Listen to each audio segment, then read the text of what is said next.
but is faced with a dam which held an ocean of storms. Your mother would still be alive today if you didn't love that band so much. I woke from a dream last night. I had wings. Unnecessary funerals and depreciated human life.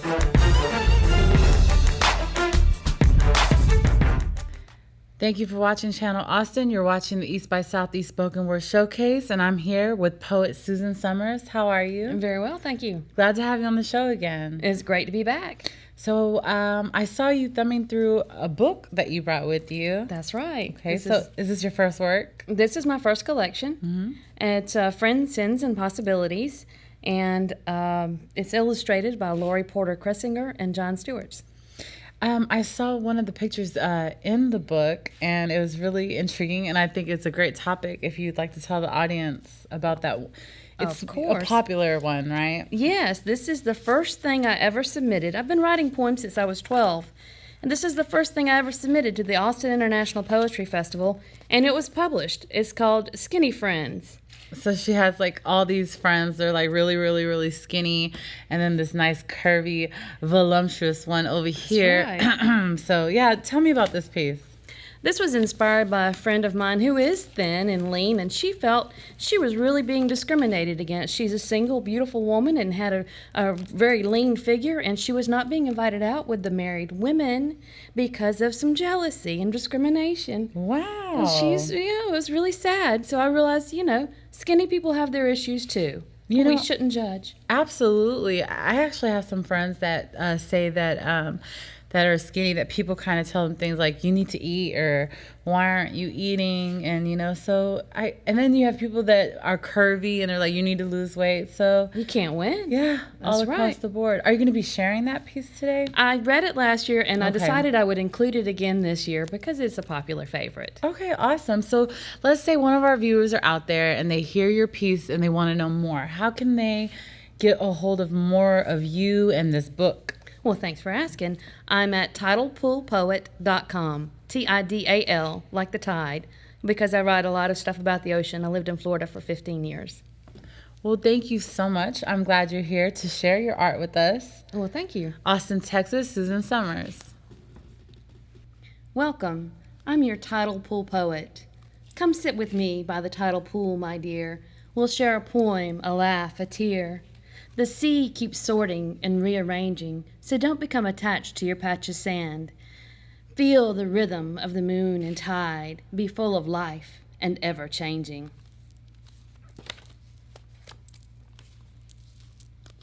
Some poets are serious, and some are not.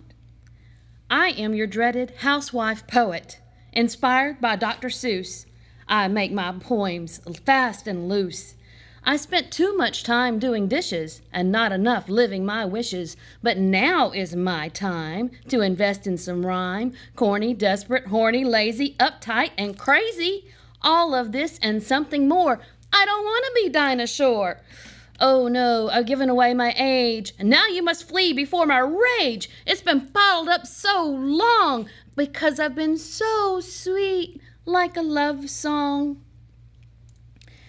It's so wrong to label and place in a box because the mother who raised you was a stone-cold fox. But you never saw that side. Sometimes we hide what we are inside. We take the children to school and tell them to follow the rules. We go to church and family functions, but at this junction, I shout with a rebel yell, it's my turn now, so go to sell your sad story to someone new. When are you going to learn it's not all about you? Stop raining on my parade. When you were young, at home I stayed. I nursed you. I worried and I prayed. Now you're grown and on your own, so go on, get along. I did as well as I could by you, and now I'm on to something new. It's not that I have any regret. Of course, motherhood has been the greatest thing yet. But I'm still here, so step right up and place your bets.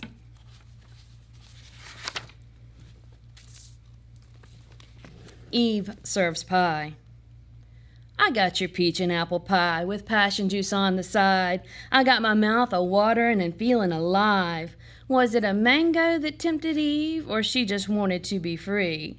She blamed the snake, so he slithers on his belly for all eternity. He's eye level with the dust. She's filled with lust. Lust for life well lived, well worn, free will.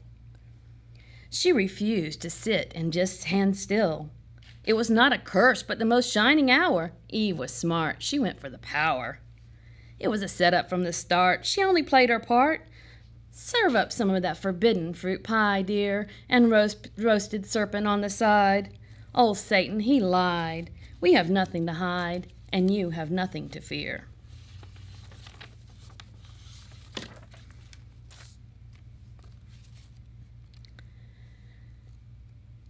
You should know, this is called Most of All, brand new poem. You should know by now, I love all of you, even and especially the dark places you try to hide. I know and love those most of all. They speak to the pain of trials, war, wrecked marriages, the times of being misunderstood, unappreciated, and disrespected. The darkness is just your shadow, trying to stay deep in the cave of self-preservation. But I know it's there and love it too. I wish I could bring enough light so you can see you're not alone. And it's nothing that should bring you shame. I know you've always done your best, and even though there are things you won't tell me, I know you through and through, and I love the secrets as part of you. Show me who you are. Tell me where you've been, what you've seen, experienced, and learned the hard way. And know that I love every step of your journey that led you here with me. Together, exposed, honest, scarred, and scared, but never ashamed. There is no room for guilt or regret when who you've become is just a reflection of the path that helped to get you to the you in this moment. You are safe in the sacred embrace. Share your dark spaces, your fears, your dreams, for I love them most of all, because I have darkness too.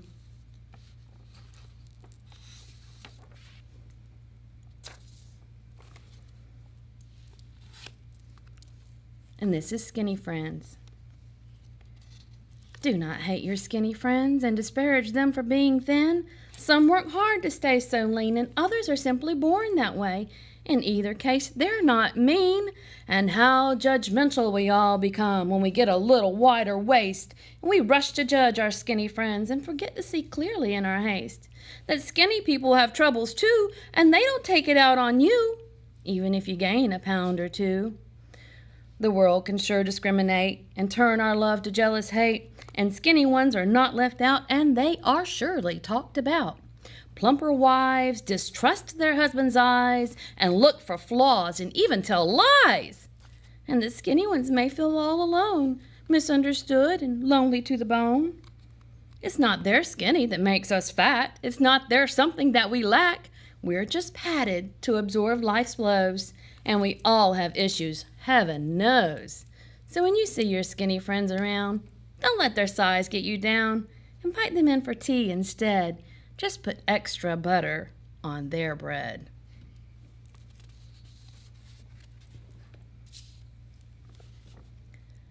Dumpster kisses. Passionate kisses behind the dumpster, each one belonging to another. A stolen moment to be alone. A smell of something rotting mixes with cheap cologne. Frantic embraces on Sunday afternoon, each one needing something more, seeking excitement and fulfillment, barely 5 steps from the bar's back door. Careful of the broken glass, brush away the cigarette ash, ignore the garbage overflowing, and keep the spouse at home from knowing. What seems so wrong feels so right, and waiting at home is another fight. Escape to the arms of a secret lover, a clandestine romance, another lie to cover. Let me out, let passion in, let the lying games begin. Steal a moment to be lost in love again. Roaming hands, seeking a better life, escapes his own for another man's wife. And if you've lived in the South for very long, I'm sure you've met this woman before. Southern charmer. Beware the honey dripping from her lips. She'll eviscerate you where you stand and not get a single drop of splatter on her linen suit or well-manicured hands. You'll still be smiling as she walks away with demure, sly, downcast eyes and beguiling sway. You'd think she was a lady. Well, she is if you expand the term, with looks so sweet like sugar wouldn't melt in her mouth. She's too refined for foul words. Her cruelty is done so cleanly you hardly notice or even mind until you turn to it later and reflect on the comment so deftly delivered as it begins to fester. It takes time to realize, like a mistress of the dark, she has taken your essence, your free will, and you are blindly doing her bidding. You're not even sure why. You're afraid of not pleasing her. But something in her cool green eyes stares through you and dismisses you with a curse disguised as a common phrase. Well now, bless your little heart.